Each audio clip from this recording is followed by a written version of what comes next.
Welcome to Java Forum. Now I am going to show you how to drop the customer order sample schema which is up and running in Oracle database 21C Enterprise Edition. Okay. So previously I have shown how to install customer order sample schema. So now we are going to uninstall that. Okay. So customer order schema uninstallation is not included in drop underscore sh.sql. So separately we need to drop. So we need to go to the customer order directory where all the SQL files are there. So in that we need to execute co underscore drop underscore user.sql. So before executing the query, let me check whether customer order schema is alive or not. Yes, I can able to connect to customer order schema which is running in Oracle database 21C. Okay.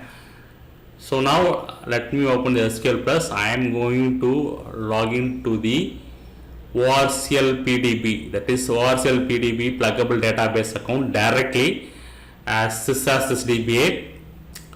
So because I have added entry in tnsnames.ora file, so only I can able to log in directly. Okay, now I am going to execute the drop under co underscore drop underscore user.sql. Okay. So this SQL file is already there.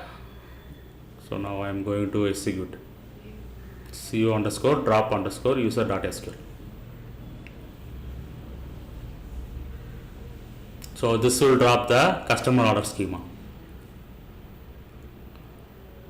You can see that user is dropped. Let me recheck in SQL developer.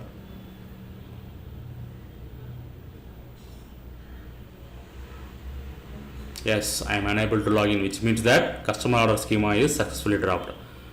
So make sure that co underscore drop underscore user